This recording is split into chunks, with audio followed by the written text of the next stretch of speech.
মেয়ে ফাতেমা বিয়ে হয়ে যাওয়া 3 দিন পরে নিতে এসেছেন। এসে গোদ্দারে বলে, ফাতেমা আমি তোমার নিতে চাই।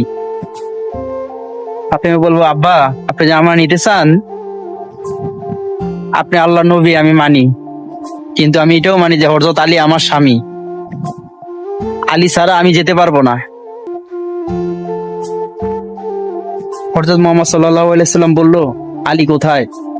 বললো, আলী কাজে আছে আব্বা, আপনি একটু দাঁড়ান, আলী আসলে আমি যাব।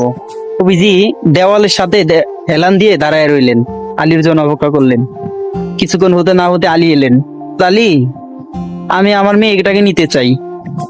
তখন আলী বলল, নবী হযরত মুহাম্মদ সাল্লাল্লাহু আলাইহি সাল্লাম আপনি নবী, আপনি নিতেই পারেন, কিন্তু আপনি কেন দাঁড়াইছিলেন? আপনি তো নিয়ে যেতে পারতেন। নিজে বলল, না আলী আমি নিতে পারতাম, কিন্তু আমি আমার ফাতেমারে এই শিক্ষা দিইনি, আমি আমার ফাতেমারে আমার মতো করে শিক্ষা দিয়েছি। তখনই আলী বললেন, আমিও জানি হযরত মুহাম্মদ সাল্লাল্লাহু আলাইহি ওয়াসাল্লামের মেয়ে ফাতেমা কতটুকু ভালো।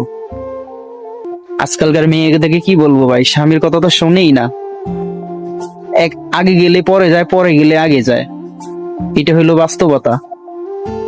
যদি ভিডিওটা ভালো লাগে সবাই লাইক কমেন্ট শেয়ার করে দিবেন।